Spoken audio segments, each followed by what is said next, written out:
SER Podcast. En la cadena SER, Hora 25. Aimar Bretos. Noche de Ágora en Hora 25 con Pablo Iglesias. Buenas noches. ¿Qué tal, Aimar? ¿Cómo estás? José Manuel García Margallo, ¿cómo está? Muy bien, ¿y vosotros? Y Carmen Calvo, muy buenas noches. Muy bien. ¿Han podido descansar algo estos días? Sí. Hemos cogido energía. Vamos a abrir el debate ahora mismo, pero antes, en esta noche en la que media España todavía está volviendo de vacaciones, hay muchísima gente en carretera. Dirección General de Tráfico, Gonzalo Martín, buenas noches. Muy buenas noches. A esta hora pendientes de un accidente que corta la C55 en Barcelona a su paso por Esparraguera. Pedimos precaución en esta vía. Al margen del incidente van a encontrar todavía leves dificultades en Valencia de entrada, en la A3 en Requena, en Guipúzcoa, en la A15 en Verástegui hacia Andoain, ya en Burgos en la AP1 en Quintanapaya y Briviesca sentido Vitoria, y en Tarragona en la AP7 en Amposta dirección Tarragona capital, y en esa misma vía en la AP7 en Bañeras del Penedés hacia Barcelona. Pedimos mucha precaución al volante en este último día de la operación retorno de Semana Santa. Gracias, DGT. El día en 2 minutos. Marina Fernández, buenas noches. Buenas noches. Otro día con novedades en el escándalo de los dos comisionistas del Ayuntamiento de Madrid. La primera, que el propio alcalde avaló a uno de ellos, Alberto Luceño, ante el gobierno chino como intermediario, con una carta firmada el 23 de marzo de 2020, cuenta público, pero que el Ayuntamiento no aportó a la Fiscalía. Estamos viendo cambios de versión, cómo ha guardado silencio sobre toda esta operación desde al menos diciembre de 2020 y de algún otro modo ha sido cómplice en toda esta operación. Señala Alejandra Jacinto, portavoz de Unidas Podemos en Madrid, pues el otro comisionista, Luis Medina, para el que la Fiscalía pide 900.000 euros de fianza, ha pedido al juez que retire al Ayuntamiento como acusación particular con este argumento, que el consistorio no puede ir contra unos contratos que dieron por válidos y que ni revocaron ni denunciaron. Porque la pregunta, Pedro Sánchez, es: ¿sabes que tienes a 3 imputados por 310 millones de euros, a los 3 máximos responsables de compras? Almeida insiste en defenderse así, atacando, dice ser víctima de una persecución política y de una obsesión particular del presidente del Gobierno. Al Gobierno pide también explicaciones la Generalitat por el espionaje masivo a unos 60 líderes independentistas, incluidos los 4 últimos presidentes del Gobierno, con el sistema Pegasus. No quedan dudas de que es un Gobierno el que está detrás de estos hechos y todo apunta al gobierno español. También Jon Iñárritu, al que escuchábamos en declaraciones a la SER en Euskadi, y Otegi, los dos líderes de Bildu, aparecen entre los objetivos de estas escuchas que publica hoy un grupo de expertos en ciberseguridad de Toronto. El Ejecutivo niega estar detrás del espionaje con este programa Pegasus, que solo pueden comprar gobiernos. Pero el día nos deja otro escándalo más. A ver, Rubí, si es un tema de dinero, si ellos por 8 irían, hostia, tío, se paga 8 al Madrid, 8 al Barça y os quedáis la federación 6 kilos. Y apretamos a Arabia Saudí y a lo mejor pues les sacamos, decimos que el Madrid si no va y le sacamos un palo más o 2 palos más. El que habla es Piqué, que consiguió para su empresa 24 palos, 24 millones de comisión por mediar entre ese Rubiales, entre la Federación de Fútbol, y Arabia Saudí por celebrar allí la Supercopa. Lo publica el Confidencial, que cuenta además que Rubiales ocultó a los órganos internos de control de la Federación ese pacto con la empresa de Piqué. Esto en el día en que Rusia ha intensificado ya así los ataques contra el este de Ucrania, contra el Donbass y Mariupol, donde 100.000 civiles siguen sitiados, denuncia el alcalde, en condiciones infrahumanas, pero Rusia ha vuelto a bombardear además el oeste, la ciudad del Lviv, a solo 70 kilómetros de Polonia. Ataques contra zonas residenciales en los que han muerto 7 personas, entre ellas un niño, y que para el alcalde, que escuchábamos, demuestran que Rusia está ejecutando un genocidio en Ucrania. Gracias, Marina. Y en la contra de Hora 25...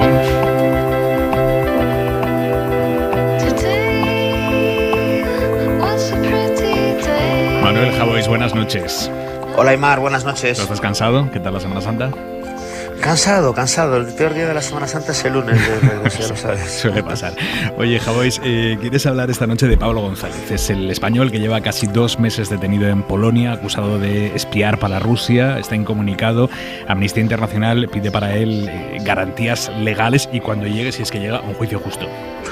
Es que hay una primera fecha que ha dado Polonia, que es el 29 de mayo, pero ni siquiera han aclarado si esa fecha puede ser prorrogable o no.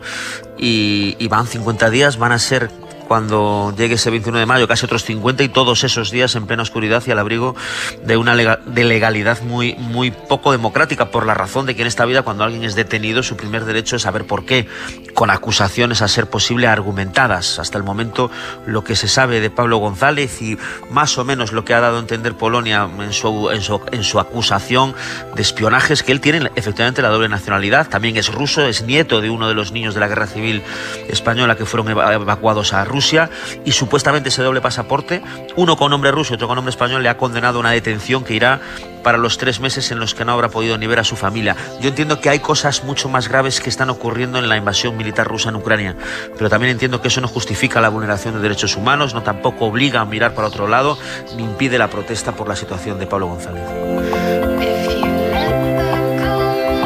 Hasta mañana, Javois, un beso. Hasta mañana, Aymar, un beso, chao.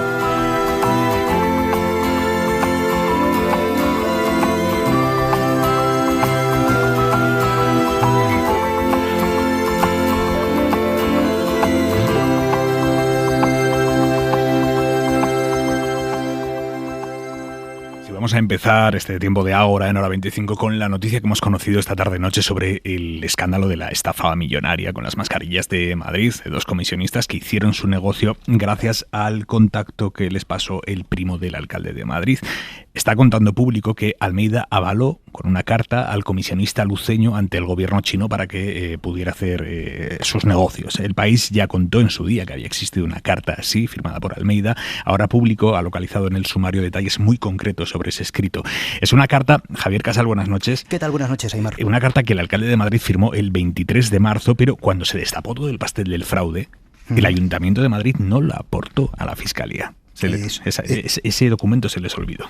Es una carta, ¿no?, con la que Almeida además avala la profesionalidad del comisionista Alberto Luceño para que pudiera realizar esa compra de mascarillas y del resto de material en China. En la carta, en efecto, el ayuntamiento no la entrega a la justicia, pero fue la funcionaria Elena Collado la que corroboró su existencia ante la Fiscalía en su declaración. Una carta de recomendación que además está escrita en 2 idiomas, en inglés y en español, y que está firmada, como decimos, por el alcalde de Madrid. Claro, esto es munición nueva para la oposición, que ve que este es otro elemento más para defender que Almeida siempre ha sabido mucho más de lo que nos contó inicialmente. Es la propia funcionaria que declaró como testigo, recordemos, quien confirma a Luceño que esa carta está lista. Lo hace mediante un intercambio de correos que también están en ese sumario. Luceño le pide que incluya sus datos nominativos para poder emprender las gestiones ante las autoridades chinas. La funcionaria cree que existía algún tipo de problema en esa adquisición de material y por eso le solicitaron la misiva firmada por Almeida. Hoy nos lo contaba ya Marina, la Fiscalía ha pedido al comisionista Luis Medina otros 891.000 euros para completar la fianza. Esos 891.000 euros se sumarían al yate que ya le han embargado y a los 247 tristes euros que le encontraron en la cuenta de Medina cuando fueron a buscarle el dinero, en lo que apesta a un alzamiento de bienes de libro. A esta hora, Javier, ¿qué preguntas quedan por contestar de este escándalo que tiene tantísimas derivadas? Hay muchas y no sé si voy a poder sintetizarlas, pero quizá la más importante, Aymar, porque Almeida en realidad nunca lo aclaró, es por qué el alcalde de Madrid no se marcha a la Fiscalía. En cuanto tiene noticias de todo lo que está pasando, ¿por qué no se va allí y denuncia la estafa? Almeida sostiene que se dieron por satisfechos con la devolución de 4 millones de euros del material defectuoso. Nos devolvieron 4 millones de euros porque los guantes no se ajustaban a las prescripciones técnicas. Por tanto, parece difícil y complicado que podamos querellarnos cuando nos devuelven 4 millones de euros, precisamente porque decimos esto no es lo que nosotros habíamos contratado y por tanto nos lo tenéis que devolver. Este es el argumento de Almeida. Segunda cuestión importante, ¿por qué dijo que se enteró de la labor de mediación de su primo y la presencia de comisionistas por la prensa, cuando es evidente que había más relación de la inicialmente reconocida por el alcalde de Madrid?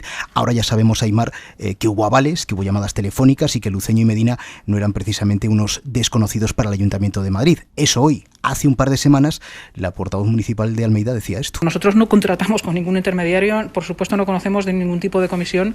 Ya digo, lo que llega al Ayuntamiento de Madrid son distintas ofertas de material a través de distintas personas, y una vez que esas personas se han puesto en contacto con nosotros, con quien se habla y con quien se contrata es con el proveedor. Bueno, es evidente que no fue así. Hay otra tercera derivada, porque el primo de Almeida llama con toda naturalidad, ¿no?, a la coordinadora de alcaldía, Matilde García, y resulta que Almeida tampoco se entera de de esta gestión. Él sostiene, ha dicho una y otra vez, que se enteró de lo de su primo por las páginas del diario.es, pero lo cierto es que el diario.es, cuando saca inicialmente esa información, en ningún momento Aimar menciona al primo de Almeida.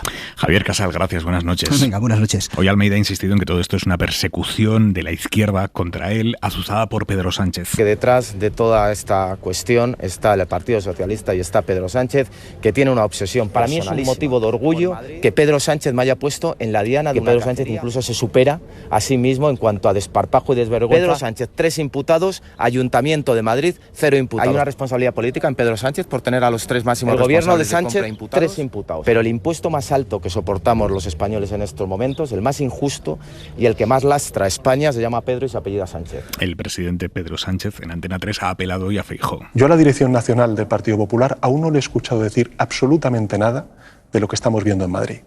Ni de Ayuso ni de Almeida. Y Feijóo ha contestado así. No tengo ninguna duda sobre la honestidad de mis compañeros. Si la tuviere, lo diría. Como no la tengo, lo digo con la igual de franqueza. No tengo dudas al respecto. Les planteo qué conclusiones sacan de todo este caso, que no hemos tenido ocasión de analizar juntos, porque la última vez que nos vimos en esta mesa aún no había estallado. Pero ¿qué conclusiones sacan de todo el caso? Calvo, empiezo por usted. Yo creo que cualquiera que escuche todo esto y que ni siquiera le interese demasiado el debate político, ni siquiera que sepa mucho, se daría cuenta casi de manera freudiana la situación tan frágil y tan esperpéntica en la que se mueve la línea de defensa que está teniendo el alcalde, ¿no? ¿Qué tiene que ver la izquierda con que él sea el alcalde? El alcalde es él. ¿Qué tiene que ver la izquierda con un contrato que tú haces, que haces mal, que no te vas a denunciarlo, que es una cadena de delitos que en este momento está dilucidándose en la justicia? ¿Por qué confunde el alcalde Almeida lo que pueden ser responsabilidades jurídico-penales? Que por cierto dice, el fiscal ni siquiera nos ha llamado. Es que el fiscal no te va a llamar, quien te va a llamar, si es que te llama, será el juez o la jueza correspondiente, en este caso el juez Carretero. Cualquiera que lo escuche se puede dar cuenta que en el fuero interno de Almeida lo que hay es, sabe mucho de lo que ha ocurrido, lo tiene que ocultar, debe de tener pánico, literalmente pánico, a cómo un asunto de estos se lo pueda llevar por delante. Y aquí de lo que se trata es de la responsabilidad política. Cuando él dice es que el estafado ha sido el Ayuntamiento de Madrid, ya, pero es que tú eres el alcalde del Ayuntamiento de Madrid. Es que eres tú el que ha tenido que estar vigilante de lo que ha ocurrido, denunciando lo que ha ocurrido. En cualquier caso, repito, raya casi el infantilismo. ¿Qué tiene que ver la izquierda en esto? ¿Qué tiene que ver la oposición en esto? Y sobre todo, cuando se va tirando del hilo y ya él, lo de esta mañana, en fin, sale ya de lo patético para lo insultante. Sánchez tiene fijación conmigo. Me temo yo que el presidente del gobierno, tal y cual le han venido las cosas desde que es presidente del gobierno, con tantas situaciones excepcionales y durísimas, no debe de estar andando ni pensando mucho en el alcalde de Madrid. Lo de esta mañana ha sido ya revelador. Sánchez está obsesionado conmigo y España tiene un problema que es Pedro Sánchez. A ese nivel puede caer un dirigente político importante de un partido, en fin, como el Partido Popular. Margallo, ¿cómo lo ve usted? Oye, que yo he vuelto de Argentina, donde había un ambientazo, porque hemos tenido unas peleas monumentales en Eurolat, pero que aquí hay un ambientazo también muy importante, ¿no? Porque se citan nombres, es decir, un caso que está investigando la Fiscalía Anticorrupción, que está también ahora ante la Justicia Ordinaria, que es el caso del Ayuntamiento de Madrid. Se citan 3 altos cargos, 3 directores generales del gobierno socialista que están ya investigados, un paso más que lo que está pasando con Almeida. Se citan, solo ojeando los periódicos por encima, un montón de casos más, el caso Calviño, el caso Illa, el caso Ábalos, etcétera. Yo creo que hay que tranquilizarse. En un Estado de Derecho estas cosas hay que dejar que se investiguen, y esto de diferenciar responsabilidad política y responsabilidad jurídica es un hilo muy delicado. Aquí se está hablando de una estafa. Esa estafa parece que existe. Hay dos personas, dos comisionistas, que parece que han engañado al ayuntamiento, según el alcalde de Madrid, al ayuntamiento en su conjunto, porque esto fue aprobado por el Consejo de Administración de una empresa que tiene el profético nombre de La Funeraria, en donde estaban representados todos los representantes políticos. Entonces aquí el alcalde o es víctima de la estafa, le han engañado, o es colaborador de la estafa, no cabe otra, una figura intermedia, y entonces ya entramos en un tema delictivo.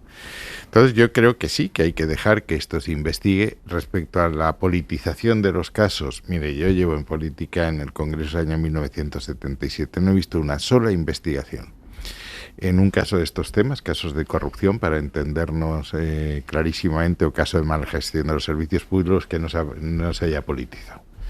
Desde la colza, en que se condenó a 5 ministros del gobierno de UCD, todos los casos de que se repetía como una alineación de fútbol, Malesa, Filesa, Time Export, el director general de la Guardia Civil, etcétera, el caso Gürtel, etcétera, todo esto se politiza. Por eso yo siempre he creído que hay una figura anglosajona que a mí me gusta mucho, que son las comisiones reales, que son comisiones de expertos, sin filiación política, y que por tanto el resultado va a depender de los hallazgos sin sesgo.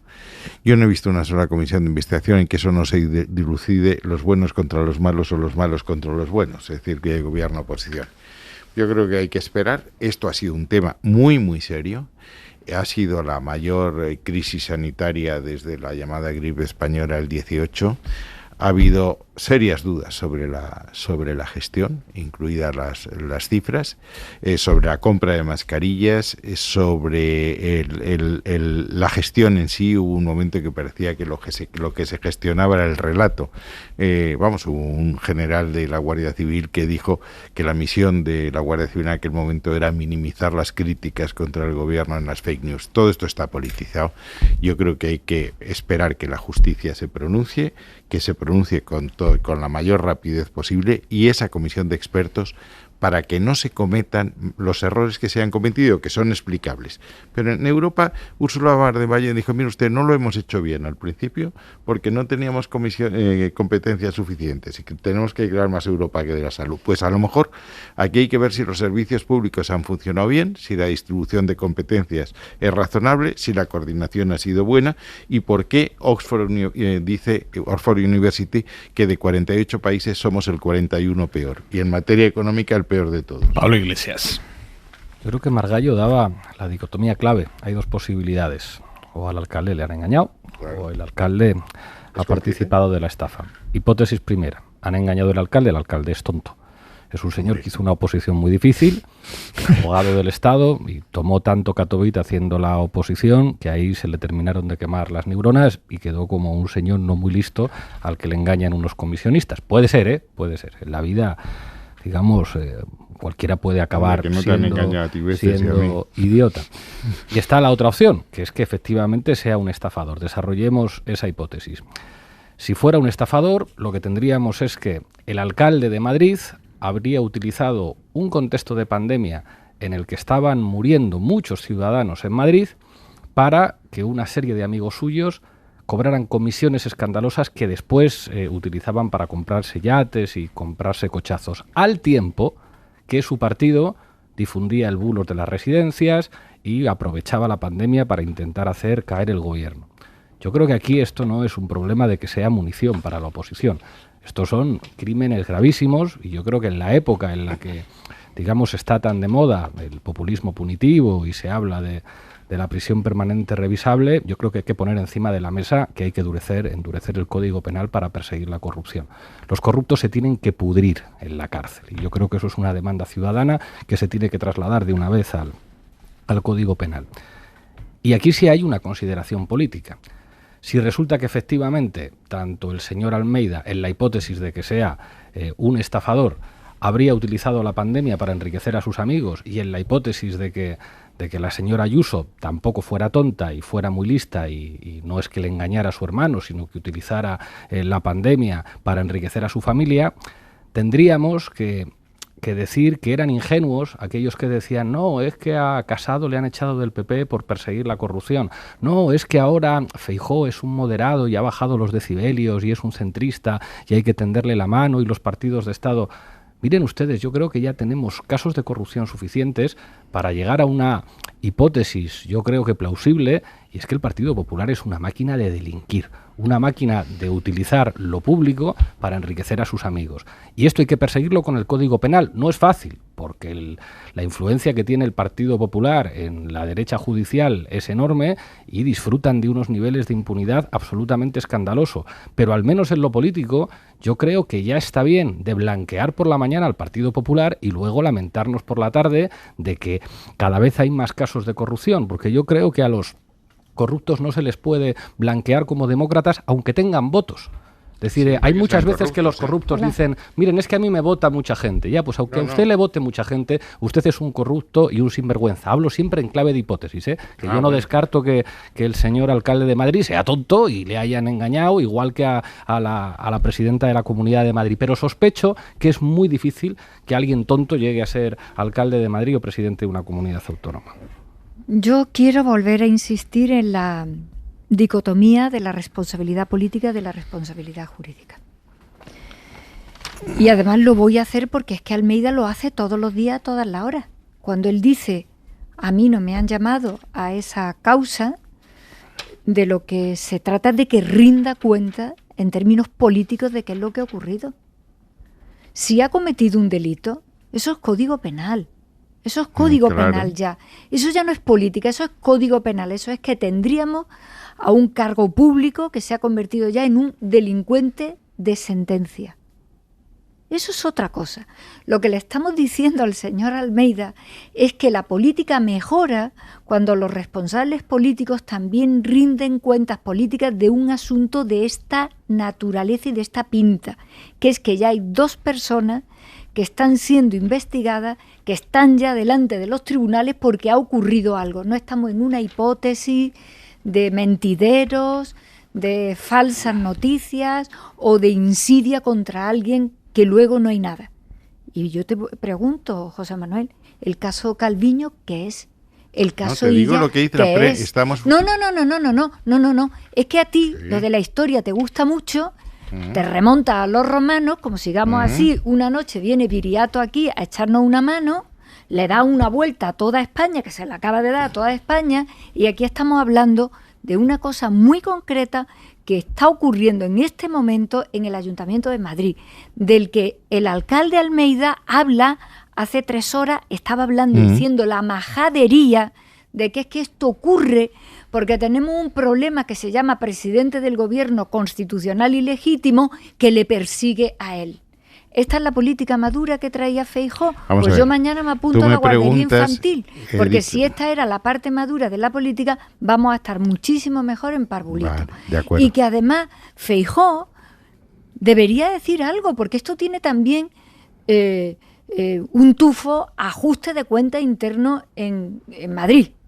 Porque si Almeida fue la parte que ayudaba a todo lo que Casado dijo en relación a Ayuso, parece que en año y pico no nos hemos enterado de nada porque el alcalde, qué importante es la responsabilidad política, el alcalde tendría que haber denunciado y luego nos lo tenía que haber contado. No ha ocurrido ninguna de las dos cosas. ¿Ve fuego amigo aquí, Margallo? ¿Hay fuego amigo? No, perdona. Oye, yo voy a contestar a lo que se me ha preguntado. Sí, yo también le estoy planteando esta pregunta. Pues si puede contestármela perdona, después. Tú me dices el caso Calviño, te digo, lo que he leído es que una empresa... Pero es que yo no leo, yo es que tengo un fiscal, yo es que tengo a los tribunales, no lea, yo leo todos los días cosas de todo el mundo, yo leo cosas de Feijóo hoy también. Democracia son formas, y las formas que respeten mi turno.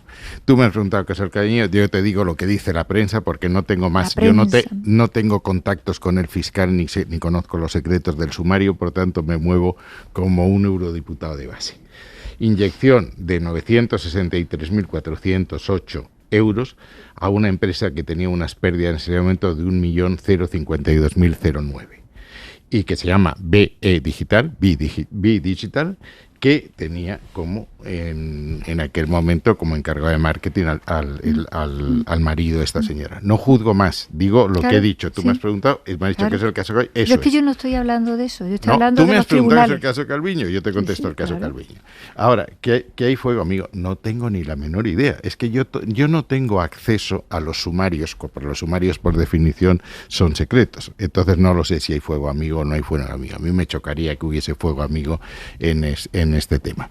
Pero si hay responsabilidad política, hay 3 cargos, directores generales los 3 del gobierno, que tienen ya la calidad de investigados, es decir, cosa que Almeida no tiene. Y Funcionario. Claro. Directores generales. Funcionario. Bueno, es que aquí estamos...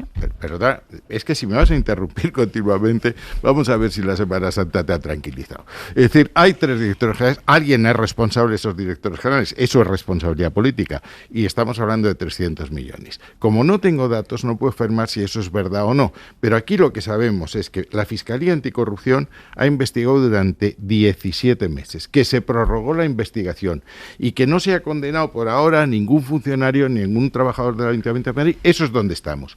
Todo lo demás son elucubraciones. Si hay fuego amigo, si no hay fuego amigo, si el primo de no sé quién, todo eso es lo que estamos. Entonces tú me haces preguntas, yo, pregunta concreta, respuesta concreta. Yo tipo Gramsci. No, te veo que has venido muy tranquilizado, te veo que has venido muy tranquilizado de Argentina. Un segundo, que son las 10:25 de la noche, las 9:25 en Canarias, y tenemos noticia. El presidente de Ucrania, Zelensky, acaba de anunciar que Rusia ha iniciado lo que Zelensky ha llamado la batalla del Donbass, una batalla por la que estaba preparándose Rusia desde hace tiempo. Marina Fernández, buenas noches. Buenas noches, Aymar. Lo ha hecho en un mensaje a los ciudadanos. Українки. Констатувати, що російські війська розпочали битву за Донбас, до якої давно готували. Zelensky asegura que ya podemos decir que las tropas rusas han empezado la batalla del Donbass para la que han estado preparándose tanto tiempo.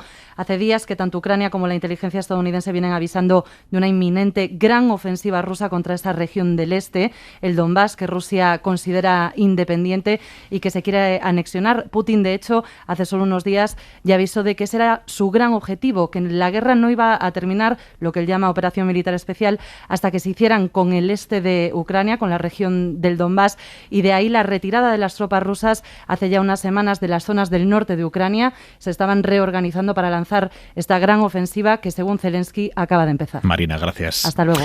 Aunque sea brevemente, pero quiero escuchar su análisis de la situación ucraniana en este momento, del tablero ucraniano. Iglesias, empieza por usted. Creo que esto José Manuel García Margallo lo ha explicado muy bien. Lo dijo ya hace varias semanas, que los objetivos militares de Rusia eran evidentes. El Donbass, Mariupol, el Mar de Azov y Crimea, como bases para una negociación territorial con el gobierno de Ucrania, en el que parece que exigirán la neutralidad de Ucrania con respecto a la OTAN. ¿Qué es lo que pondrá encima de la mesa Ucrania? Un sistema de defensa propio que garantice una serie de países entre los que hayan grandes potencias y el reconocimiento de su soberanía. Y esto es el escenario optimista, el escenario en el que pensamos que la guerra puede terminar con un acuerdo político entre 2 estados después de muchísimos muertos, después de crímenes de guerra, después de víctimas civiles y después de las infraestructuras y del territorio de un estado soberano prácticamente destruidas. Hay otro escenario menos optimista, que ya están poniendo encima de la mesa muchos analistas, que es la internacionalización del conflicto. La internacionalización del conflicto implica, lo dijo el presidente de los Estados Unidos, el comienzo de la Tercera Guerra Mundial, con potencias nucleares implicadas, entre ellas, como mínimo, la segunda potencia nuclear, que es Rusia. Bueno, pues a partir de ahí, yo creo que lo deseable es que haya un acuerdo lo antes posible que termine con la guerra. Margallo. Vamos a ver, en el escenario optimista, que es que haya un acuerdo, el acuerdo es muy difícil, porque Rusia va a intentar que Ucrania renuncie a la adhesión de la OTAN a cambio de una garantía por una serie de países de su integridad territorial, pero le va a exigir 3 cosas que a mi juicio Ucrania no puede ceder. 1, que reconozca la soberanía rusa de Crimea, se modificó la constitución rusa para eso, y que reconozca la independencia de otros 2 territorios, por eso hablaba 3, de la llamada República Popular de Lugansk y de Donetsk. Yo creo que Zelensky no puede aceptar esa imputación, tanto creo que el conflicto se puede congelar durante mucho tiempo, salvo que Putin decida acelerarlo, y acelerarlo no se está descartando el que utilice lo que se llama un arma nuclear táctica. Armas nucleares tácticas son aquellas de corto alcance, pero que tienen una potencia no menor. Hay algunas que llegan hasta 100 kilotones. Recuerdo que la bomba de Hiroshima tuvo 15 kilotones. Es decir, estamos hablando de palabras maravillosas. Lo normal es que esto se congele cuando él llegue a los límites, a las fronteras que se ha fijado en Lugansk y Donetsk, porque no todo Lugansk y Donetsk estaba ocupado por fuerzas separatistas, y que vayamos a un alto el fuego, que eso se congele, y eso nos plantea: ¿vamos a continuar con las sanciones por tiempo indefinido mientras este conflicto esté congelado? Recuerdo que el del Donbass está congelado desde 2014. ¿Eso quiere decir estamos dispuestos a prescindir del gas ruso? ¿Eso quiere decir que estamos dispuestos a aceptar una recesión económica? Ya ha entrado Alemania, ya ha entrado Italia, estamos con una inflación disparada. El Banco Central ya ha dicho que en junio se acabó la barra libre, que ya no vuelve a comprar deuda y que va a subir los tipos de interés. Ya la gente está en los bancos cambiando el tipo variable por un tipo fijo. ¿Habría que replantear las sanciones? ¿Replanteárselas ya? Yo creo que mientras Putin no desaloje el territorio que ha ocupado ilegítimamente, Occidente ni Ucrania pueden aceptar esa solución. Lo contrario sería consagrar a la fuerza como fuente del derecho, exactamente lo contrario del orden liberal internacional de 1945. Eso quiere decir que nos vamos a tener que apretar los cinturones durante mucho tiempo y que vamos a tener que plantear lo del gas, porque lo del gas es que la gente no sabe las cifras. Fondo de Paz ha dado 1.000 millones de euros. Estamos dando 1.000 millones diarios por compra de gas. Llevamos 51.000 millones pagados a Putin, con el que está financiando la guerra, y a cambio le hemos dado a Ucrania 1.000 millones para que compre armas. Primero dijo defensivas el presidente del gobierno, luego ya parece que cambió de opinión y también eran ofensivas, porque entendió que los cascos y los escudos no eran lo más adecuado para plantar cara a Rusia. Se ha llegado demasiado lejos por ambas partes. Quiero decir que claro, Rusia no esperaba, pero tampoco esperaba el resto del mundo, tampoco Europa, que la reacción de Ucrania fuera tan contundente, tan resistente, tan sostenida en el tiempo, fraguando una identidad nacional que prácticamente no tenían. Y en ese sentido ellos también han ido muy lejos para aceptar ahora en una negociación que dan por bueno la vía de los hechos y de la fuerza de desprenderse de toda una franja entera, la que conecta ya a Rusia con Crimea y la saca al mar así porque sí. Quiero decir que esto no es fácilmente materia ahora de acuerdo entre ambos. ¿Qué cosa en el contexto mayor? Estados Unidos debería de moderar al menos sus declaraciones. Estados Unidos debería moderar.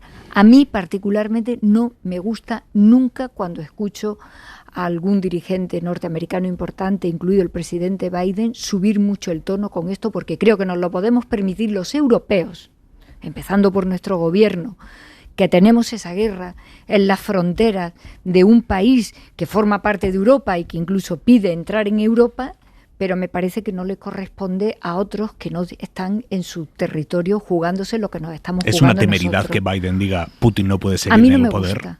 A mí no me gusta y a mí no me parece que sea una buena idea que en la situación en la que andamos mezclemos un elemento. Todos estaríamos encantados que Rusia fuera una democracia, que hubiera seguido por ese camino, que hubiera avanzado su modelo democrático y no tener a un déspota como Putin. Pero en estos momentos, enredar la situación interna de Rusia con la que estamos afrontando en Ucrania tampoco me parece una buena idea, ni me parece de finura. Yo lo dije aquí hace muchas noches ya. Yo dije, si esto va rápido y Putin se mantiene en el poder, cosa que evidentemente no me gusta, esto irá rápido. Pero si no, esto es complicado. Y último que quería añadir, Hubo momentos en que yo temía que China se posicionara todavía más e intensificara su movimiento en el apoyo a Rusia. Pasan los días y es verdad que no mueve un dedo para ayudar en la pacificación, pero también es verdad que no se escora tanto como hubo algún momento en el que pensábamos que se escoraba. Así que, ¿en qué nos quedamos ahora? Esto va para largo y lo que nos jugamos son ya literalmente, la crisis económica con la consiguiente crisis social prácticamente, desde luego, de Europa y del resto del mundo también por ende.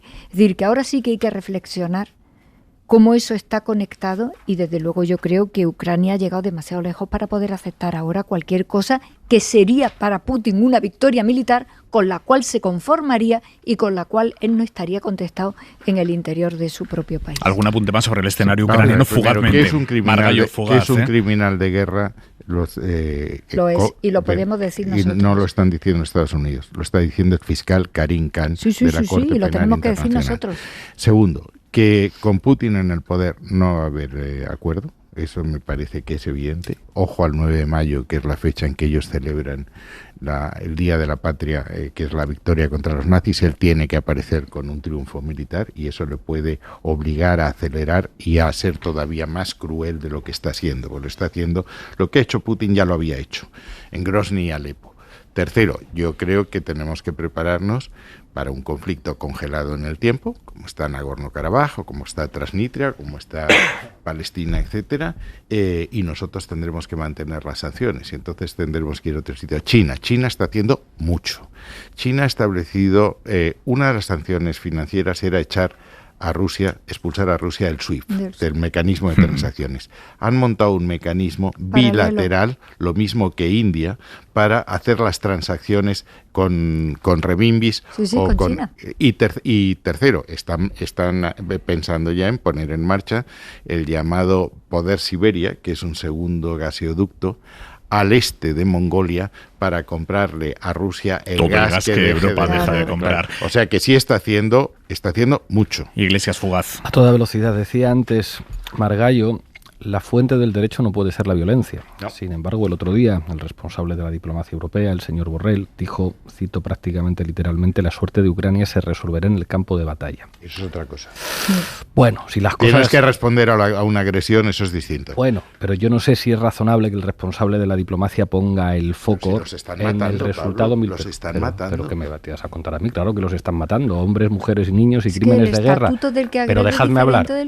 Venga, Iglesias. Sí, pero dejadme hablar. Y yo soy fugaz, Aimar, pero dejándome hablar. Esto es lo que dijo el señor Borrell y yo no sé si es sensato que esto lo diga el jefe de la diplomacia europea. Esto a lo mejor lo tienen que decir los generales. Los diplomáticos a lo mejor tienen que decir otras cosas.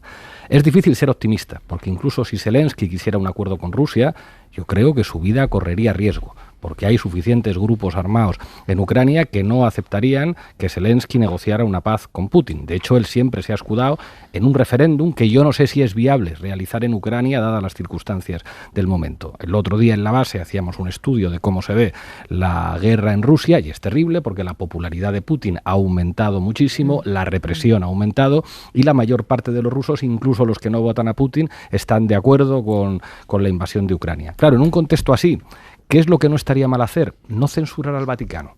El Vaticano está manteniendo una posición pacifista en la que está criticando el aumento de los presupuestos militares, en el que está criticando el envío de armas, en el que está poniendo toda la atención en la necesidad de una solución diplomática y dejar de criminalizar y ridiculizar a los pacifistas, que a mi juicio son los que están diciendo las cosas más sensatas. Noche de Ágora en Hora 25. La campaña en Francia entra en la recta final, segunda vuelta el domingo. Pasado mañana se celebra el debate, el único debate este miércoles entre los dos candidatos. Debate al que Macron llega de momento ampliando mínimamente la ventaja sobre Marine Le Pen. Los últimos sondeos le dan el 56% de los votos, que ya no es el 51% y gracias que le daba hace unos días. Va a tener un peso enorme en lo que pasa en esta segunda vuelta, lo que terminan haciendo los votantes de Mélenchon, quienes votaron al izquierdista en primera vuelta. Él ya dijo, la noche electoral lo dijo además claramente, ni un voto a Le Pen. pero igual que hace 5 años no pidió expresamente el voto para Macron para frenar a Le Pen. Según las últimas encuestas, según una consulta interna incluso que han hecho en el movimiento de Mélenchon, solo 1 de cada 3 simpatizantes de Mélenchon está dispuesto a votar explícitamente por Macron. Macron, al que hoy, en un extraño intento por llegar a nuevos caladeros de voto o lo que sea eso, ha publicado una imagen que es el sueño húmedo de los especialistas en comunicación política o en los analistas de comunicación política. Es el presidente de la República recostado, casi tumbado en un sofá, en actitud muy despreocupada, con la camisa desabrochada, muy desabrochada y bien de pelo en pecho. Por favor. Sí. No sé si de los asesores de comunicación política o de los aficionados al porno. Pecho Lobo en París, corresponsal Sara Canals, buenas noches. Buenas noches, sí, una foto tomada durante su desplazamiento en Marsella el sábado y con la que pretende proyectarse como un presidente más cercano y más distendido. Y fue precisamente allí, en su gran mitin, donde dio un discurso centrado en la transición ecológica, en un intento también de atraer a este electorado de izquierdas. Hoy Macron ha continuado defendiendo su programa climático y en una entrevista en televisión ha vuelto a recordar que su próximo primer ministro se ocupará directamente de la transición ecológica y que tendrá a su lado un ministro de planificación energética y otro de planificación territorial, un contraste con su gobierno actual que cuenta ahora con solo una ministra dedicada a la ecología. En cuanto a Marine Le Pen, hoy se ha dado un baño de masas en una pequeña localidad en Normandía antes de aislarse en su casa para preparar el cara a cara de este miércoles. También ha reaccionado al informe de la Oficina Europea de Lucha contra el Fraude que la acusa de malversar más de 130.000 euros durante su etapa como eurodiputada. Le Pen ha dicho estar acostumbrada a las sucias trampas de la Unión Europea. Gracias, Carmen. Carmen no, gracias, Sara. Sara Canals, corresponsal de la SER en París. Carmen Calvo, ¿qué piensa al pensar en el Partido Socialista francés, en ese raquítico 1,7% que sacó Anne Hidalgo? ¿Qué pasa con la izquierda? ¿Cómo se está reconfigurando la izquierda francesa? Francia lleva mucho tiempo que ha perdido su identidad en Europa. Por eso hay una parte tan importante de la sociedad francesa que sigue a Le Pen y que es antieuropea. Ha perdido ese lugar tan especial que Francia ha tenido durante todo el siglo XIX y XX y tiene graves dificultades para estabilizarse a sí misma políticamente. A la vista está que Macron irrumpe, arrolla todo el sistema tradicional de partido francés, no solamente al Partido Socialista, sino también a la derecha tradicional francesa. Se derechiza enormemente en una parte muy importante con el discurso antieuropeo de Jean-Marie Le Pen y de Marine Le Pen, de la hija ahora. Y yo que quiero que gane Macron, evidentemente, como mal menor, no le puedo perdonar, si me permite esta expresión, que haya convertido a Francia, que es un país tan importante, en esta especie de angustia que estamos viviendo ya por tercera vez, en la que la derecha puede alcanzar el poder porque lo otro es un líder mesiánico sin estructura, que su propio país, la propia opinión pública francesa, le acusa de yo solo, sin nadie más, y debajo de mí tampoco nadie. A mí me parece que la situación de Francia es muy pobre políticamente desde el punto de vista de lo que debería ser la evolución de la democracia, que para mí tienen que ser grupo, equipo y una situación estructurada y ordenada de la política, porque ¿qué pasa cuando se vaya Macron? ¿Qué va a pasar? Y si no se encuentra un líder que lo sustituya y no tiene estructura para que lo sustituya a nadie y se le acusa de que mata a todo el mundo, que le hace sombra, entonces ya entra directamente la ultraderecha en Francia.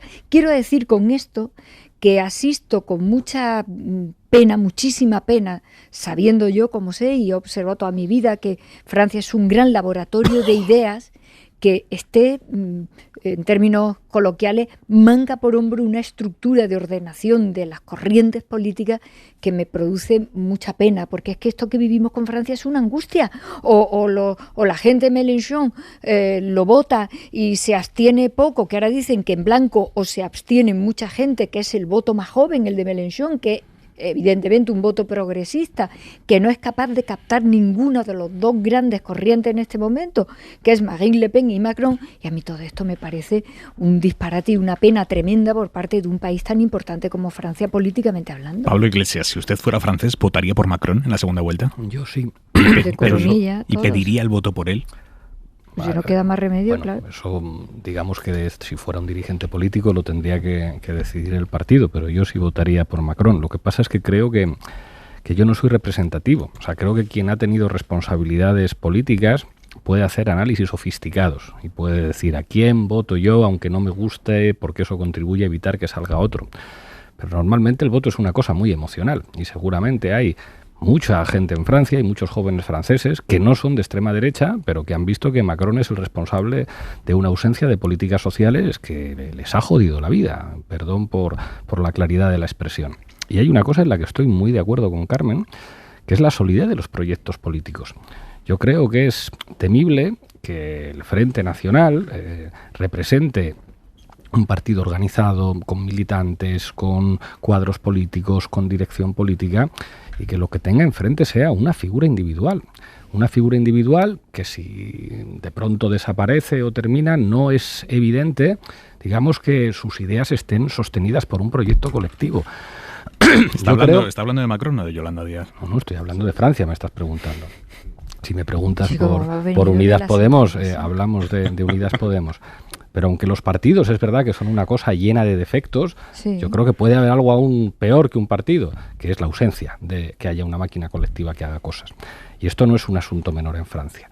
Si a eso le añadimos que estuvo muy cerca una opción que yo creo que ahora plantearía un debate democrático, digamos un presidente, pues pongamos de centro derecha como Macron, enfrentándose a un candidato de izquierdas, con un programa nítidamente de izquierdas, que habría tenido que negociar con otras fuerzas políticas, que seguramente tendría que moderar su programa para lograr el apoyo del Partido Socialista, de los Verdes, de fuerzas como el Partido Comunista u otras fuerzas. Ahora estaríamos, bueno, pues celebrando el choque entre dos fuerzas políticas que se mueven en los marcos de la democracia liberal. Yo creo que los verdes, los socialistas, el Partido Comunista francés se equivocaron al no apoyar a la Francia insumisa, y ahora estas encuestas que pretenden criminalizar a los votantes de Mélenchon es como, mire usted, a lo mejor el resultado del crecimiento de la extrema derecha en Francia se llama Macron. Y si la izquierda o todas las fuerzas de izquierdas hubieran hecho lo que luego otros piden en forma de voto útil cuando van por delante en las encuestas, asumiendo que el voto útil en este caso era en un esquema además en el que solamente podían pasar dos a la segunda vuelta, apoyar a Mélenchon, pues ahora tendríamos pues una pregunta muy clara en Francia, ¿derecha o izquierda? Lo que tenemos ahora es básicamente derecha o ultraderecha. Margallo. Yo estuve la semana pasada anterior en Estrasburgo. Francia lo he seguido siempre con enorme atención y voy a intentar hacer paralelismos con las lecciones que España puede sacar de la experiencia francesa. La primera lección, que será muy del agrado de Pablo Iglesias, espero que no el de Carmen Calvo, es que el fin del bipartidismo clásico, que ha sido un movimiento progresivo. En las presidenciales de 2012, Sarkozy contra Hollande, los dos grandes partidos, los republicanos, los gaullistas y los socialistas, tuvieron un 56% del voto. En 2017, Fillon contra Hamon, el 26,4%, casi la mitad. Y ahora han tenido entre los dos el 6,5%. Es decir, los dos partidos que hicieron la Quinta República prácticamente han desaparecido. ¿Quién ha ocupado su lugar? Esto en España podríamos empezar por 2014, cuando irrumpís vosotros en las elecciones europeas, aparece UPyD, Ciudadanos, Vox, etcétera. ¿Quiénes son los dos primeros partidos de Francia? Partidos. El primero, el de Marine Le Pen, que tiene un 23%, y el segundo, el de Mélenchon, que es muy parecido a Unidas Podemos, que no son partidos clásicos de la Quinta República. ¿Por qué digo que Macron no es un partido? Es una coalición de grupos. El más importante creo que sigue siendo Bayrou, que es la antigua democracia cristiana, pero a medio plazo, ¿quién va a sustituir a Macron? O vamos a encontrar con un panorama en que estén en la derecha contra la Francia insumisa, que es otro movimiento, pues digamos, atípico en las democracias constitucionales. No hay que alarmarse demasiado, porque una cosa son las presidenciales y otra cosa son las legislativas. Sí. Y las legislativas vienen dentro de 2 meses. Será diferente. Hay que elegir 577 diputados. Fíjate que ahora Marine Le Pen tiene 7 de esos 577 y la Francia Insumisa tiene 17. Ahí vuelven otra vez los partidos tradicionales. Claro. Pero yo sí creo, primero, que hay un desprestigio de la política. Las encuestas anteriores a la primera decían 30% de indecisos, 32% de que no pensaban votar, de abstencionistas. Que luego sean los extremos los que sean con el espacio electoral y tiren de los otros dos, porque tiran de los otros dos.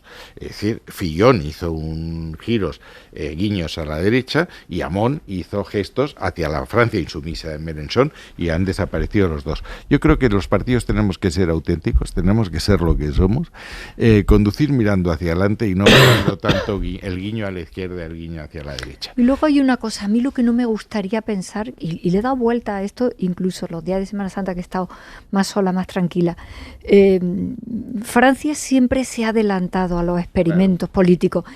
Me produce un pesar enorme pensar que vamos a estos liderazgos personales, porque yo repito, creo que la democracia tiene que ir hacia grupos, estructuras organizadas. Siempre tiene que haber un hombre o una mujer que levante la bandera y que sean un poco, digamos, el fenotipo de lo que hay detrás políticamente, se entiende. Pero que estemos avanzando en liderazgo unipersonales, fuertes, supuestamente carismáticos. Es que eso, eso no lo entiendo. Que tengamos que vivir de los Putin, los Bolsonaro, los Trump, los estos. Yo no lo entiendo. Por cierto, creo que eso es hablando paso atrás. de proyectos políticos, de candidaturas y de liderazgos, Marta Higueras, concejal del Ayuntamiento de Madrid, que fue la primera teniente de alcalde en la etapa de Manuela Carmena y que ahora junto a otros 2 concejales está en el grupo mixto, en los no adscritos, desvinculado de Más Madrid. Marta Higueras ha sorprendido enormemente en las últimas horas anunciando en una entrevista en eldiario.es que van a pedirle a Manuela Carmena que se vuelva a presentar a la alcaldía en las elecciones del año que viene, porque sería, dice, el único modo de recuperar la capital de España ante el peligro real de que gobierne la derecha con la extrema derecha. Esto es lo que dice Higueras. Y nosotros hemos dicho, vamos a preguntar a Carmena, analista de Hora 25. Manuela Carmena, buenas noches. Hola, buenas noches. ¿Te vas a volver a presentar a las elecciones, Manuela?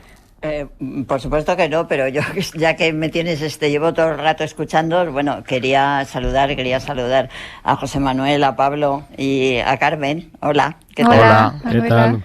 ¿Qué tal, Carmen? Manuela, me alegro mucho de oíros. Bueno, pues no, que va, ni muchísimo menos pienso presentarme, no sé. Yo no estoy nada vinculada al grupo político de Marta, me siento, es verdad que tengo amistad con ella, pero también tengo mucha amistad con personas que están en Más Madrid, y muchísima, y tengo mucho respeto a Rita Maestre, y bueno, y una identidad muy grande con Mar Barberán y Miguel Montejo, bueno, muchos de uno y otro lado, ¿no? Aquella era la candidatura que ganamos las elecciones, que fue así, y a todos les tengo pues muchísima consideración, y me gustaría que buscaran alguna manera de llegar a acuerdos entre ellos y de formar una buena candidatura para el futuro, ¿no? Y desde luego yo no se me pasa por la cabeza, ya dije que me iba de la política activa, y así estaré. Vamos, que has alucinado tanto como el resto con esto de que te lo iban a pedir. Sí, me ha disgustado un poco porque, no sé, me parece que son ganas de confundir en un momento en el que todo lo que tenemos que hacer todos es procurar aclarar y, digamos, ayudarnos y no llevar a cabo pues declaraciones que no son ciertas, claro. ¿No te habían dicho nada de que lo iban a hacer esto en público, este anuncio público? Absolutamente nada. Absolutamente nada. Vamos, yo esta mañana me he enterado, cuando me lo ha mandado una amiga, iba en el metro, que iba a hacerme unos análisis, y me da un buen disgusto, ¿no? Porque, no sé, no son maneras, y además es que, no sé cómo deciros, hay un afán de que de encuadrarme en uno de los dos grupos, y de verdad que no estoy en ninguno, que lo que quisiera es que no se hubiera producido la escisión. ¿Y les has preguntado por qué han dicho esto, Manuela? Pues mira, no, porque no estoy en el sentido de andar tampoco vigilando a unos y a otros. Mi postura es muy clara y me alegro tener la ocasión y por eso estoy encantada aquí escuchando y conectada al programa, porque me parece muy importante. No sé, no está bien. Yo no, jamás se me ha pasado por la cabeza y creo que no es bueno hacer hablar en ese sentido, ¿no? Y una petición por la... Pero vamos, que de ninguna manera, además me conocen todos y saben que voy a decir que no sistemáticamente. Manuela, tú aquí con nosotros en la mesa de Hora 25, ¿eh? Sí, exactamente. Venga, un abrazo podríamos traer a Manuela un día aquí al Ágora y hacemos artista gustaría, invitada Manuela? en el Ágora. Oye, me encantaría. Sí, Manuela, me vendría bien porque yo estoy sola con ellos tres, ¿sabes? Bueno, pues nada, oye, no, aquí el que está solo soy yo, que estoy 3 contra 1. Pobre estoy sola yo con vosotros tres. Que estáis todos muy bien y a mí os escucho y me gusta mucho, aprendo muchísimo de vosotros, que sois verdaderos políticos, ya sabéis que yo soy una aficionada, así que nada. Un beso, Manuela. Venga, hasta luego. Hasta luego. Que sabemos y que no del decreto que va a aprobar mañana el Gobierno, el Consejo de Ministros, para quitar las mascarillas en interiores. Dudas concretas, algunas que podemos responder ya a esta hora de la noche y otras que todavía a esta hora de la noche están en el aire. Mariola Lurido, buenas noches. Buenas noches, Aymar. Mariola, el decreto se aprueba mañana, el miércoles entra en vigor. ¿Mi empresa me puede obligar a seguir llevando la mascarilla en el trabajo? Sí. La empresa puede obligar a usar la mascarilla en el trabajo, aunque no va a aparecer así en el decreto como tal, ¿no? Como uno de los lugares obligatorios, como sí se va a establecer para hospitales, centros de salud, farmacias o residencias.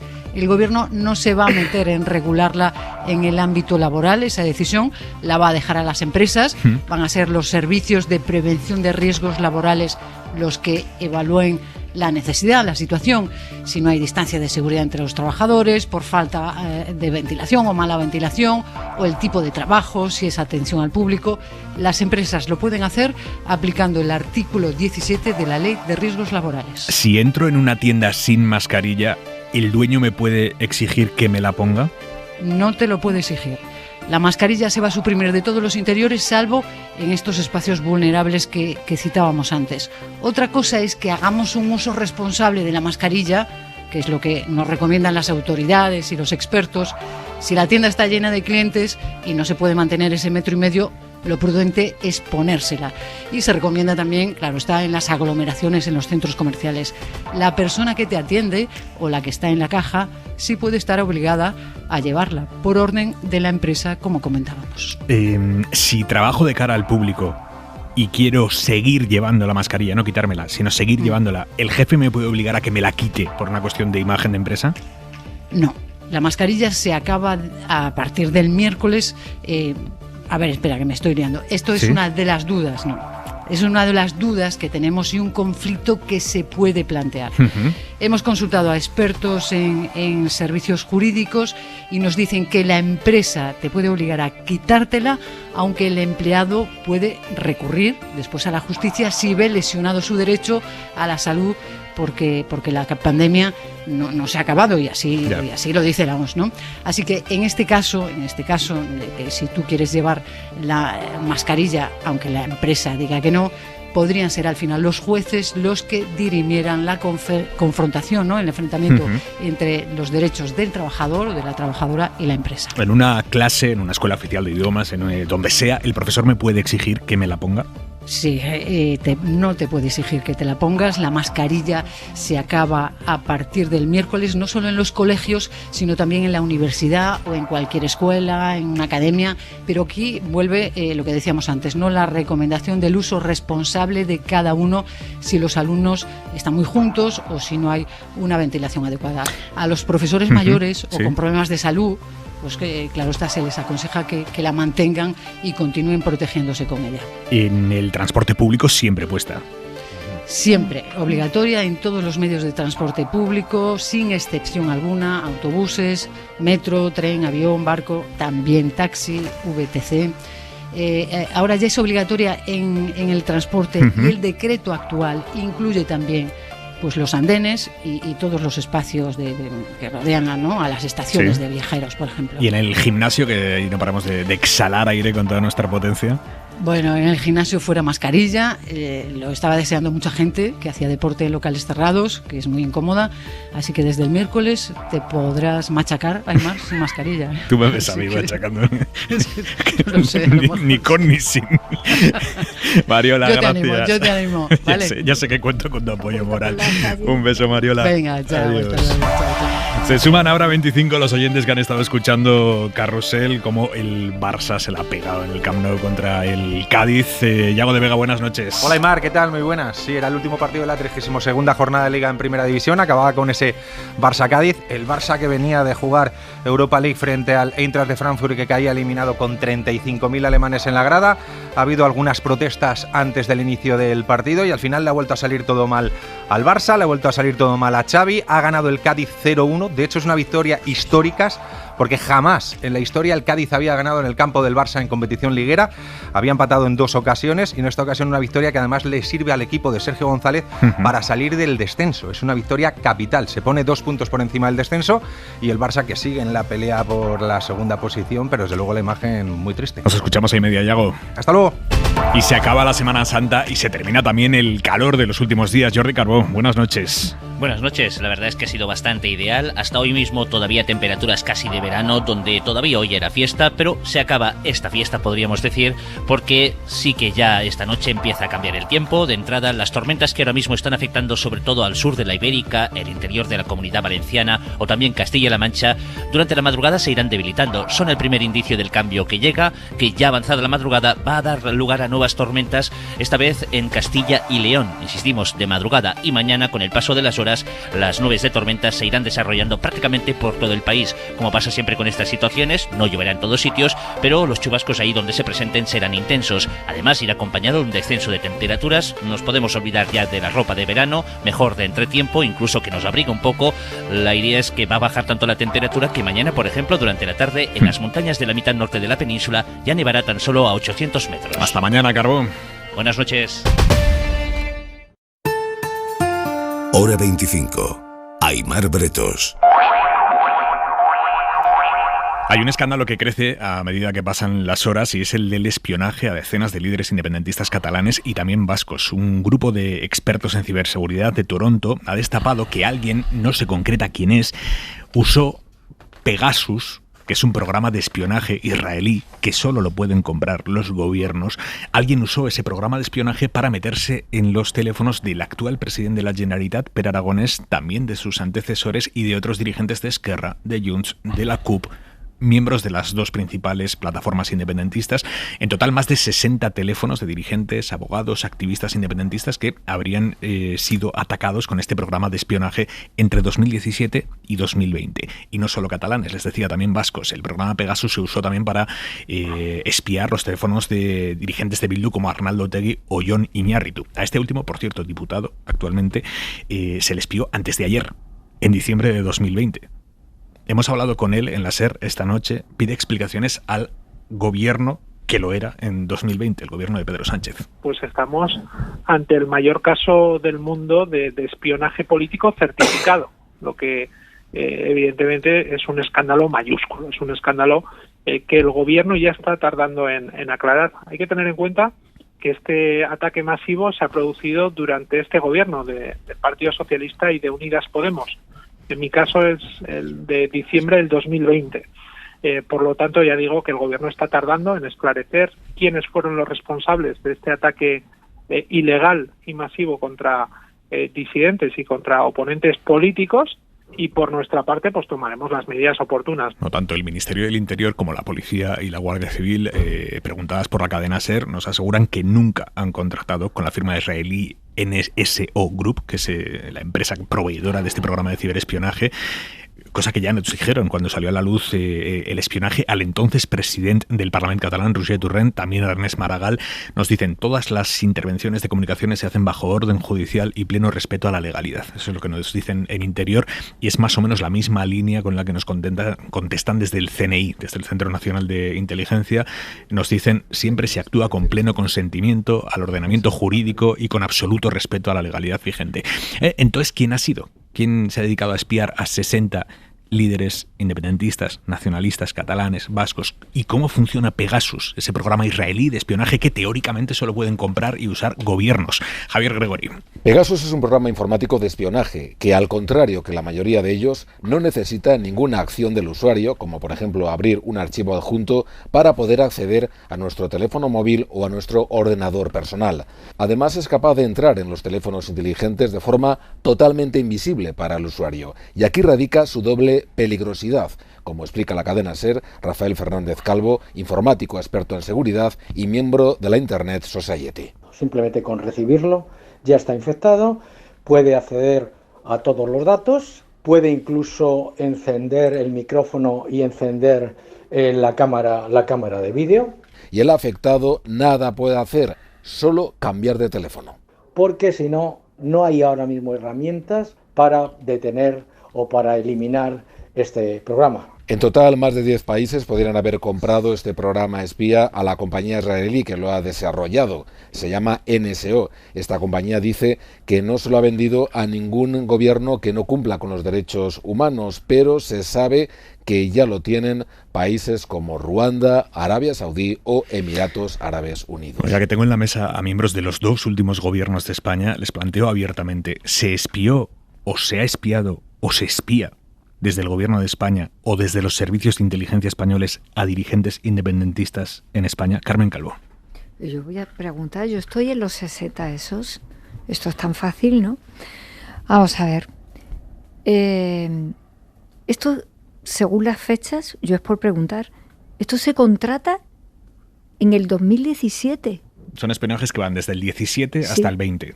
Sí, porque se inicia ahí, porque lo contrata alguien ahí. ¿Pero y quién? Esa es la pregunta. Que quiero decir que quien da esta noticia, quien alerta sobre esto y da incluso toda esa lista, no sé si puede o no puede, pero debería decir algo más. Porque dicho así, esto solo lo pueden contratar el gobierno. ¿Sí? ¿Eso es verdad? ¿Al 100%? Porque desde luego lo que dice el ministro del Interior, que es la verdad en plata, un ministerio y los instrumentos de los que dispone un Ministerio del Interior están bastante bien chequeados cuando hace una cosa de esta o cuando puede hacer una cosa de esta. De otras razones, porque en el interior de esos ministerios de Estado las situaciones panópticas son importantes. Quiero decir que hay altos funcionarios y que todo el mundo sabe muchas cosas. Y la respuesta del Ministerio. Que esto haya ocurrido yo no lo niego, porque si lo dicen los afectados que lo puedan demostrar, yo no lo niego en absoluto.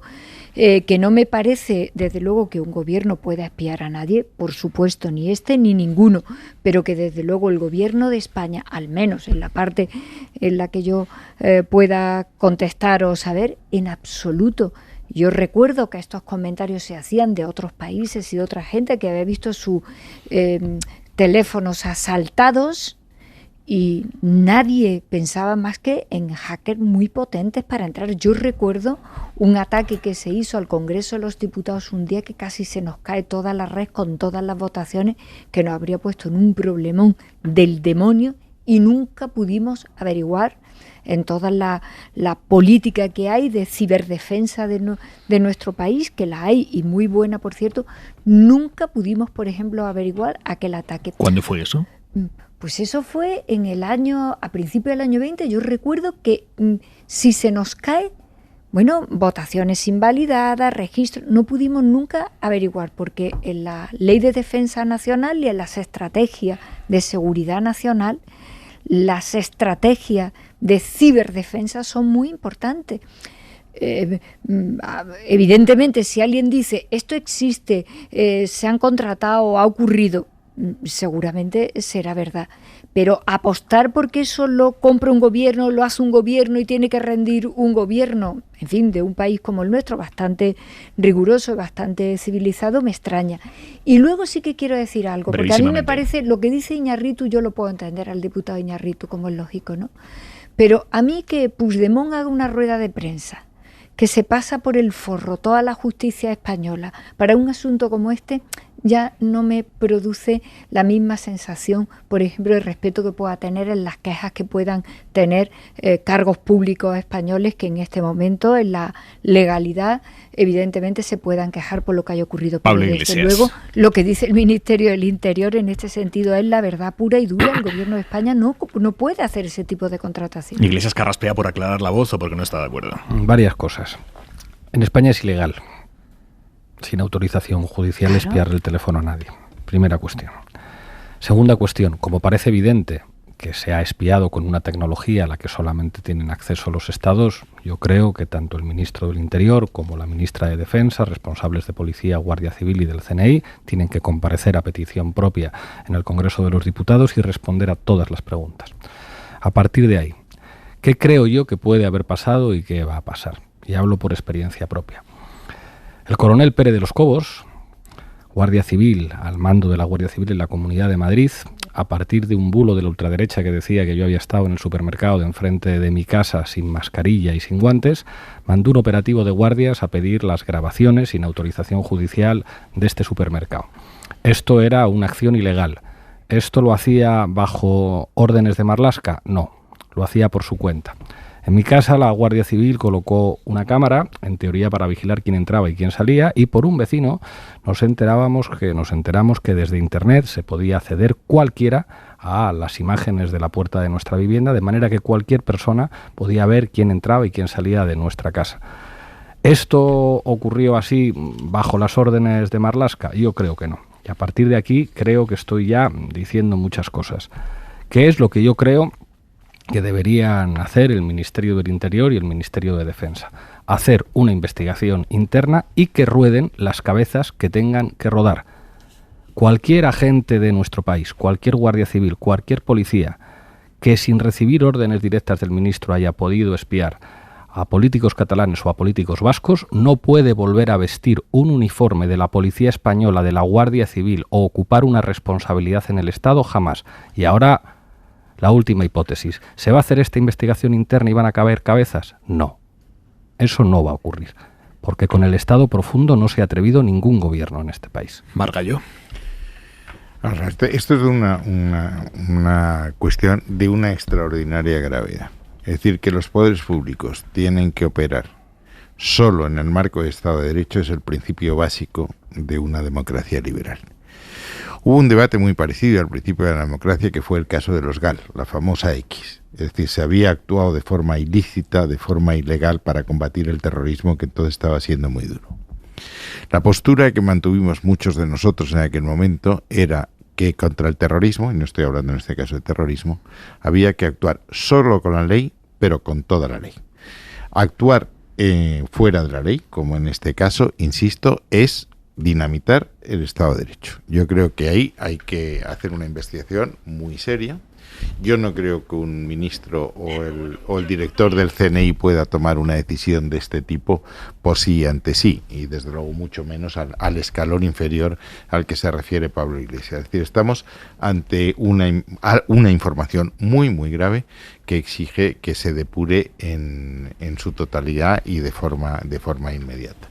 Israel es un Estado aliado, es un Estado al que se le puede preguntar quién ha contratado esto, si es que se ha contratado, pero insisto, eso ha sido una contratación al máximo nivel, y estoy seguro que ninguno de nosotros en Consejo de Ministros jamás le ha oído hablar de una operación de este tipo. Si estas cosas se hacen, los que nos sentamos en el Consejo de Ministros, gobierno, claro que no nos enteramos de la misa a la media. Y con lo que comentaba Pablo, recuerdo que a Pérez de los Cobos lo cesa Marlaska.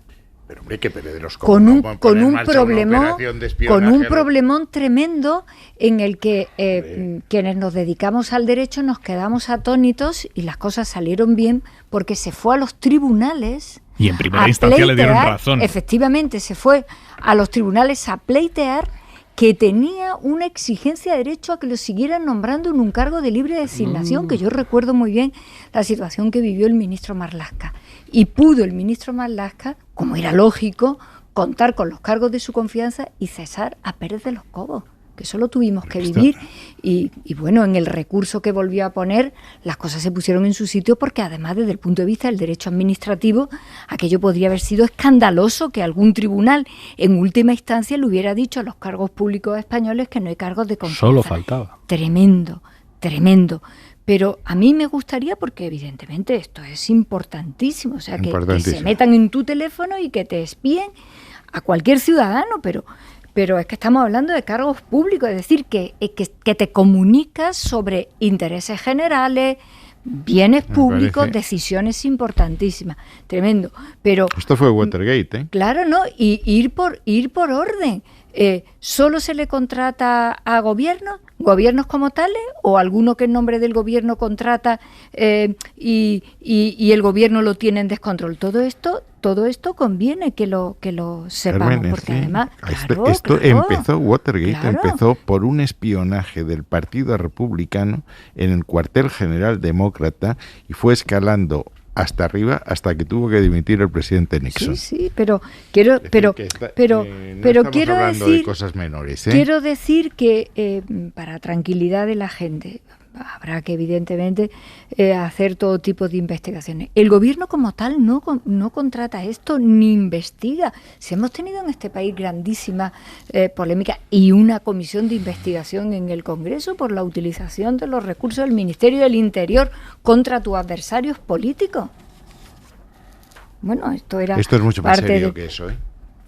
Es decir, el poder entrar en todos tus aparatos sin que tú lo sepas, con un amplio número y de calidad de personas investigadas es mucho más serio. Lo de aquello fue de Mortadelo y Filemón comparado con aquello esto, no fue de Mortadelo y Filemón, de tu compañero. Pero como a mí no me gusta hacer el ventilador ese que hace, y estamos hablando de esto. Esto es gravísimo porque además con la tecnología, por lo visto, se enciende la cámara, el audio. Bueno, que no te enteres. Es decir, que esto no es que se vayan a enterar de las conversaciones que tú has tenido en el ejercicio de tu cargo, es que pueden entrar a vulnerar se convierte en un micrófono que graba todo lo que pasa a tu intimidad más profunda y más lesiva en tus derechos. Yo recuerdo haberlo hablado esto contigo, Pablo, en algún momento cuando tenías los problemas que tenía en tu casa, recuerdo, pero al punto de que aquella cámara la pudiera ver más gente, que la seguridad que la tenía que controlar, que esto no lo sabía. Una pregunta a los tres que han estado sentados en la mesa del Consejo de Ministros. ¿Al Consejo de Ministros se puede entrar con móvil? No, hay que dejar. En nuestro caso solo la vicepresidenta. En nuestro caso nadie. En nuestro caso, solamente al presidente entra alguien y le dice las cosas y le tiene, pero nadie fuera. Tiene móvil. Nosotros la vicepresidenta sí, pero bueno, eso era un caso. Y es más, el Consejo de Ministros no se puede constituir en cualquier sitio. Yo recuerdo que nosotros tuvimos que hacer teletrabajo, por decirlo de esta manera, y recuerdo muy bien, no nombraré al ministro porque fue una anécdota un poco simpática, porque me dijo, pero tengo que ir hasta el despacho, yo me conecto desde mi casa, y dije, no, es que esto es el Consejo de Ministros.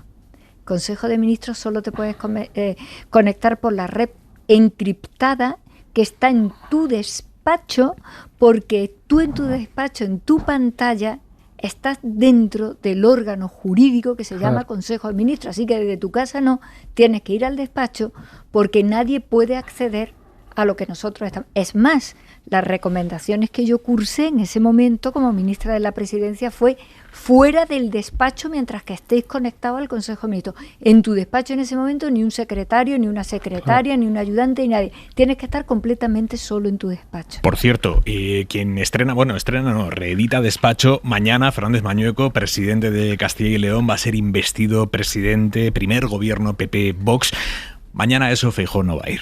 Dice que por problemas de agenda no va a poder ir esto sí que es de guardería infantil. A la primera toma de posesión de un presidente autonómico del PP, bajo su liderazgo del PP. Feijóo no va a ir a la toma de posesión de Mañueco. Insiste, problemas de agenda. Se la llenó concienzudamente él mismo, su agenda, para mañana, cuando ya sabía que la investidura de Mañueco era mañana. Carolina Gómez, buenas noches. ¿Qué tal? Buenas noches, Aimar. Feijóo alega cuestiones de agenda para ausentarse de la toma de posesión de Mañueco mañana en Valladolid, pero la verdad es que esa agenda la ha diseñado diseñado su equipo y podría haber sido diferente. Primero porque la reunión con los agentes sociales se anunció días después de que supiéramos la fecha en la que Mañueco iba a tomar posesión.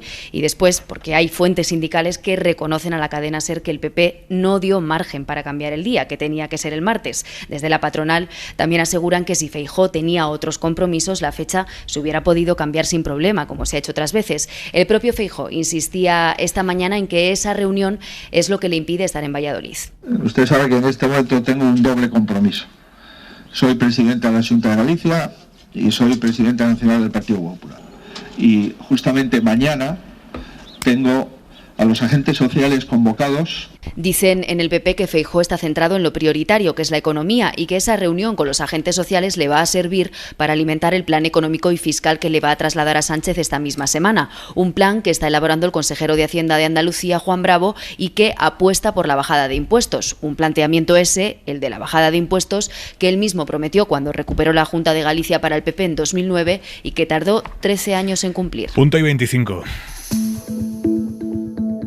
Soledad Gallego Díaz. La Cámara de los Comunes británica puede plantearse mañana someter a votación si el primer ministro Boris Johnson vulneró el código ministerial que le impide mentir al Parlamento. Una votación semejante le llevaría a la dimisión, pero aunque consiga salir vivo mañana políticamente, tendrá que dar muchas explicaciones para que la Cámara crea que el hecho de que la policía le haya multado por saltarse el confinamiento no implica que quebrara la ley a sabiendas. La sesión parlamentaria se anuncia muy complicada porque ya hay muchas voces de juristas que le condenan. Brutales fueron, por ejemplo, las declaraciones a Reuters de Lord Peter Hennessy, considerado el mayor constitucionalista de Gran Bretaña. El primer ministro dijo, ha llevado a Gran Bretaña a una crisis sin precedentes y se ha convertido en tiempos modernos en el mayor envilecedor de la vida pública y política. Incluso aunque Johnson no se ve obligado a dimitir, su futuro estará también comprometido por el efecto que tenga el debate parlamentario en las elecciones locales previstas para el próximo mes de mayo en Inglaterra y Gales. Las encuestas predicen una bofetada importante del Partido Conservador y si eso es así, no sería extraño que sus propios compañeros empiecen a buscar rápidamente un sustituto al primer ministro. Punto y 25. Cerramos aquí esta noche de Ágora. José Manuel García Margallo, Carmen Calvo, Pablo Iglesias. Gracias a los tres. ¡Viva el Cádiz! Hasta mañana, señores. Descansen.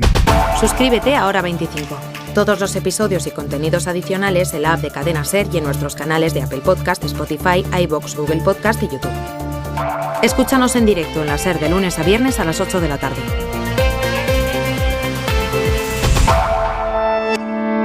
Cadena SER. La radio.